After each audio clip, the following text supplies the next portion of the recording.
یہ مخدوم صاحب کا کی کرامت، علوم و معارف کے سرچشمے کیا تھے؟ میں تو کہتا ہوں بس ایک نظر ہو جائے، سرورا شاہ کریمہ دستگیرہ اشرفا حرمت روح پیمبر، یک نظر کن سوئے ماں، یک نظر کن سوئے ماں، یک نظر کن سوئے ماں۔ مخدوم صاحب ایک مرتبہ خطاب کر رہے تھے اپنی خانقاہ میں، اپنی خانقاہ میں خطاب فرما رہے، خطاب کے درمیان ایک واقعہ آ گیا۔ واقعہ تھا حضرت سیدی نجم الدین کبریٰ کا، کہ حضرت نجم الدین کبریٰ فرماتے ہیں اپنے مریدوں میں کہ ولی جو ہوتا ہے ولی، تو ولی جب کسی پہ توجہ ڈالتا ہے، توجہ، تو اس کی توجہ سے وہ لوگوں کو صاحب حال بنا دیتا ہے۔ اب یہ مخدوم صاحب کی تقریر ہے، مخدوم صاحب کا خطاب ہے کہ ولی جب کسی پر توجہ ڈالتا ہے تو توجہ ڈال کر کے اس کو بھی صاحب حال بنا دیتا ہے۔ ٹھیک، اب اس کو میں تھوڑی سی تشریح کروں گا، یہ مخدوم صاحب نے نہیں کہا، یہ میں کہہ رہا ہوں آپ کے سامنے۔ توجہ کی 3 قسمیں ہوتی ہیں، ولی کی توجہ کی 3 قسمیں ہوتی ہیں۔ ایک ہے توجہ انعکاسی، توجہ انعکاسی، توجہ لقائی اور توجہ اتحادی۔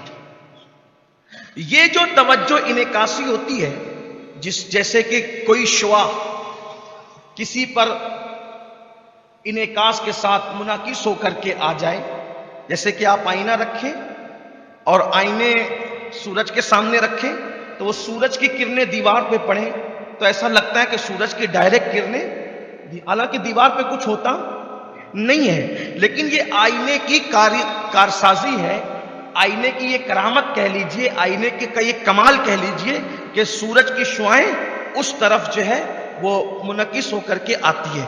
اس کو تو ایسے ولی جو ہے کسی پر بھی اگر یہ توجہ ڈال دے تو اس کو صاحب حال بنا دیتا ہے۔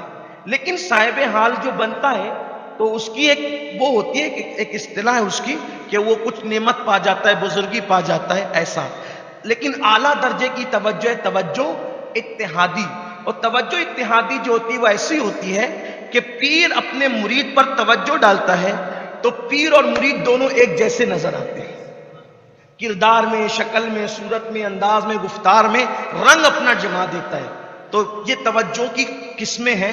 تو لیکن ایک توجہ انعکاسی کی بات چل رہی تھی، منعکس ہو کر کے جو شعاعیں پڑتی ہے۔ تو حضرت نجم الدین کبریٰ نے فرمایا کہ ولی اگر صاحب حال کسی پہ توجہ ڈالے تو وہ اس کو بھی صاحب حال بنا دیتا ہے۔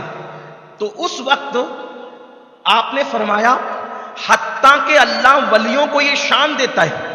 اچھا، یہ جو نجم الدین کبریٰ فرما رہے ہیں نا، اس کو امام عبدالوہاب شعرانی نے بھی لکھا ہے اور اسی کو مولوی اشرف علی تھانوی نے بھی لکھا ہے، جو اب میں بات آگے کرنے جا رہا ہوں کہ توجہ جب ولی ڈالتا ہے تو صاحب حال بنا دیتا۔ اب یہ آگے کی بات جو میں نے حوالے پیش کیا، نجم الدین کبریٰ رضی اللہ تعالیٰ کا بھی حوالہ اور امام عبدالوہاب شعرانی کا، مولوی صاحب کا بھی، یہ سارے حوالے پیش کر رہا ہوں۔ تو حضرت نجم الدین کبریٰ نے فرمایا حتیٰ کہ ولی اگر کسی کتے پہ بھی توجہ ڈال دے، جانور پر، تو اس پر بھی حال کی کیفیت طاری ہو جاتی ہے، اس پہ بھی حال طاری ہو جاتا ہے۔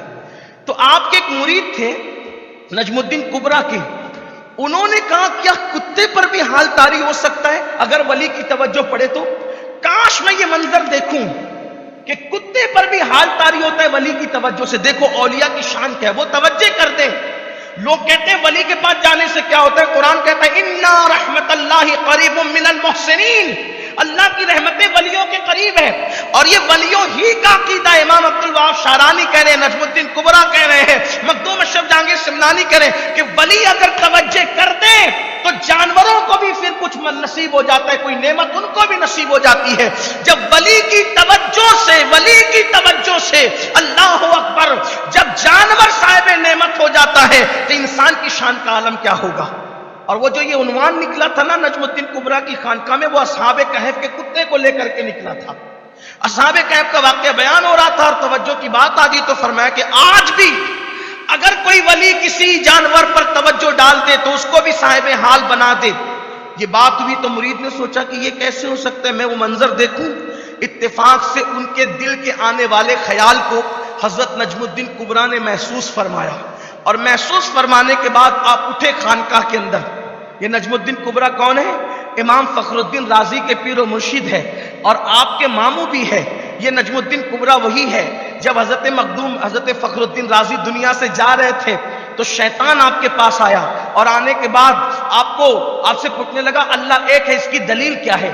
کہتے ہیں کہ آپ نے 360 دلیلیں دی، شیطان نے ساری دلیلیں توڑ دی۔ قریب تھا کہ آپ اللہ اکبر کسی آزمائش میں گرفتار ہو جاتے۔ نجم الدین کبریٰ اپنی خانقاہ میں وضو کر رہے تھے، لوٹا اٹھایا اور پھینک کر کے مارا اور فرمایا فخر الدین یہ کیوں نہیں کہہ دیتا کہ اللہ کو ایک ماننے کے لیے کسی دلیل کی ضرورت نہیں ہے، میں اللہ کو بغیر دلیل کے ایک مانتا ہوں۔ لوگوں نے پوچھا حضرت فخر الدین تو یہاں ہے نہیں؟ فرمایا کہ بیٹا اس کا انتقال ہو رہا تھا اور شیطان اس کو ورگلانے کے لیے آیا، یہ لوٹا میں نے شیطان کو پھینک کر کے۔ اب لوگ تو یہ سمجھے کہ یہ کہانی کس اہل ظاہر کو کیا پتا، لوٹا یہاں پھینکا گیا لگی وہاں۔ آپ کہیں گے لوٹا یہاں پھینکا گیا وہاں کیسے لگی؟ ہم کہتے ہیں بالکل ایسے ہی جیسے آپ مینا میں پیلروں کو مارتے ہیں، ذلیل شیطان ہوتا ہے، وہاں کوئی شیطان ہے؟ وہاں کوئی شیطان ہے؟ اور اگر شیطان ہے تو وہاں دعا کی قبولیت کا مطلب کیا ہے؟ جہاں شیطان ہو وہاں دعا قبول ہوتی ہے؟ اہل ظاہر تو کہہ دیں گے کیونکہ جو شیطان کے علم غیب پہ قائل ہو جائیں،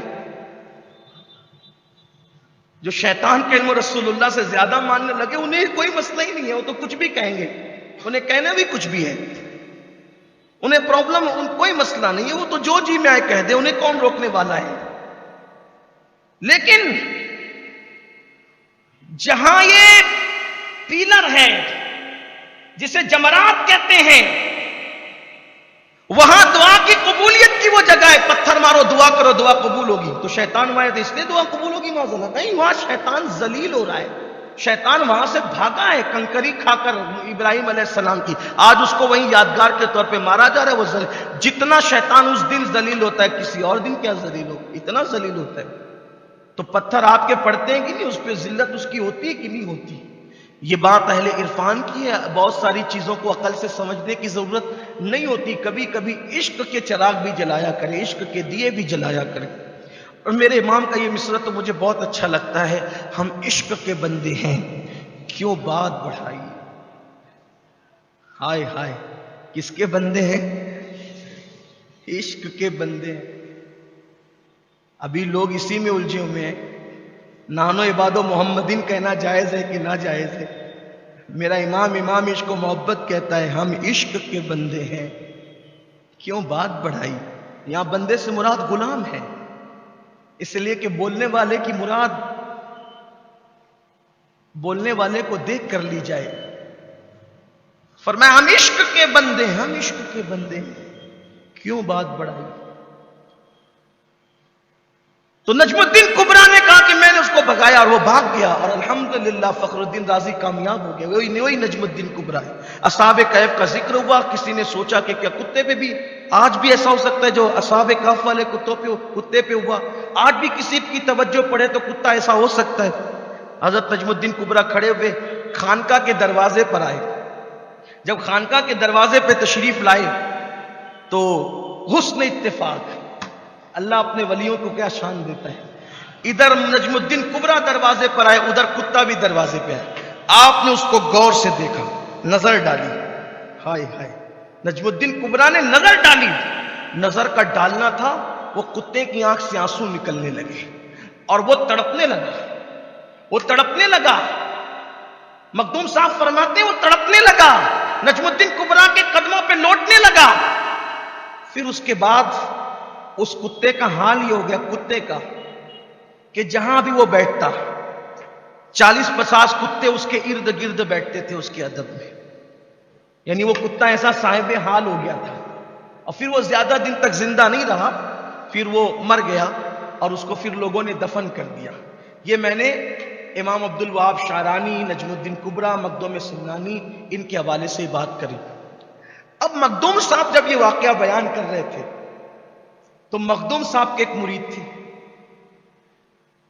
تو کہا کہ نجم الدین کبریٰ جیسی ہستی نے تو کتے پہ توجہ ڈالی تو اس کو صاحب حال بنا دیا، آج کچھ اس دور میں کچھ ایسے ولی ہیں کہ جو جانور پہ توجہ ڈالیں تو اس کو بھی صاحب حال بنا دیں. تو مخدوم صاحب نے فرمایا وہ جوگی کی بلی لاؤ. پھر انہوں نے بولا نہیں زبان سے، دل میں خیال آیا، اس لیے کہ پیر روشن ضمیر ہوتا ہے. جیسے ہی دل میں خیال آیا مخدوم صاحب نے کہا وہ جوگی کی بلی لاؤ. جوگی کی بلی آئی، مخدوم صاحب نے اس کو بٹھایا اور اس کے سامنے تصوف کے اسرار و معنی بیان فرمائے، نکات بیان فرمائے. بلی سنتی رہی اور سنتے سنتے بلی بے ہوش ہو گئی. مخدوم صاحب نے بلی کو سنایا اور بلی سنتے سنتے بے ہوش ہو گئی. جب بلی سنتے سنتے بے ہوش ہو گئی پھر ہوش میں آیا تو وہ روتی تھی، بلی روتی تھی، مخدوم صاحب کے قدموں پہ لوٹتی تھی. اس کے بعد پھر بلی کا معمول بن گیا. جب مخدوم صاحب کی محفل سجتی بلی کو بلانا نہیں پڑتا. جب آپ تصوف کے اسرار بیان فرماتے، اس کے رموز بیان فرماتے تو بلی بھی آ کر کے بیٹھا کرتی تھی. پھر اس بلی کو وہ مقام دیا میرے مخدوم نے.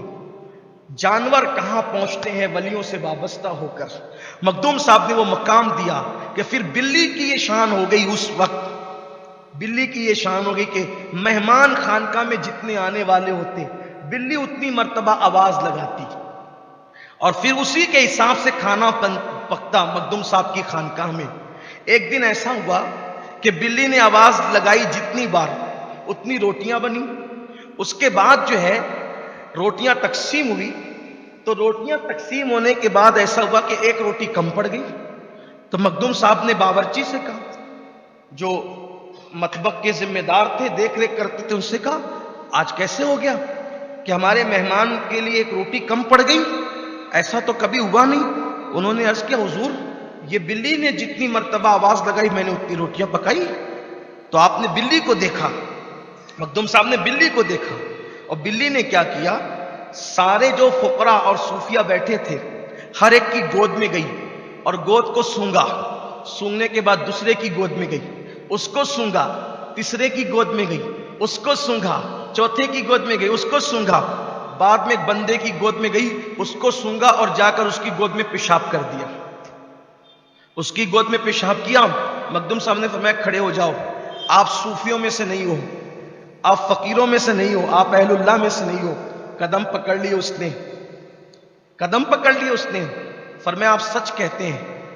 تو کہا کہ ایسا کیوں کیا تم نے؟ کہا کہ میں جوگی ہوں اور میں بڑی بڑی بارگاہوں میں گیا بہروپیہ بن کے کہ لوگ مجھے پہچانے، لیکن میں صوفیوں کا لباس پہن کے جاتا تو لوگ مجھے صوفی مانتے، کوئی مجھے پہچان نہیں پاتا. اور لیکن میں یہاں بھی آیا آپ کا امتحان لینے کے لیے. تو مخدوم صاحب کا وہ کیا امتحان لیتا، مخدوم صاحب کی چوکھٹ کی بلی نے پہچان لیا کہ یہ مسلمان نہیں ہے، صوفی نہیں ہے، بلکہ بہروپیہ ہے. یہ مخدوم صاحب نے بلی کو اس قابل بنایا تھا. یہ ہمارے اولیاء کی شان ہے. اس کے بعد اس بلی کا قصہ آگے یہ بھی آتا ہے. آپ کہیں گے کیا کتا بلی کرنے بیٹھ گئے؟ کتا بلی کرنے نہیں بیٹھا، آپ کو بتا رہا ہوں کہ کیا شان ہے ہمارے بزرگوں کی، اولیاء اللہ کا مقام کیا ہے. تو مخدوم صاحب رحمۃ اللہ علیہ کی اس بلی کی پھر شان یہ ہوئی کہ ایک مرتبہ لنگر پک رہا تھا اور لنگر کے اندر سانپ گر گیا، زہریلا سانپ. بلی نے بہت چیخا، کسی نے دیکھا نہیں. بلی نے بہت چیخ مار کی لیکن کسی نے توجہ نہیں کی. تو پھر کیا ہوا، اب وہ کھانا اگر لوگ کھاتے تو مر جاتے. تو بلی نے اس دیگ کے اندر چھلانگ لگا دی اور اپنی جان دے دی. لوگوں نے سوچا ایسا کیوں ہوا کہ بلی نے چھلانگ لگا کر کے اپنی جان دے دی. جب بلی کو نکالا گیا، کھانا تو خراب ہو گیا تھا، پھینکنا تھا. جب دیگ پلٹی گئی، دیگچی پلٹی گئی تو اس کے اندر زہریلا سانپ نکلا.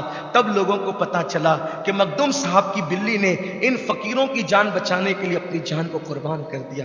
یہ مخدوم صاحب نے میں حیران رہتا ہوں یہاں کہ مخدوم صاحب کی نظر اگر بلی پر پڑ جائے، بلی اس مقام کو پہنچ جاتی ہے. اگر ہم غلاموں پر پڑ جائے تو اپنا بیڑا کتنا پار ہو جائے.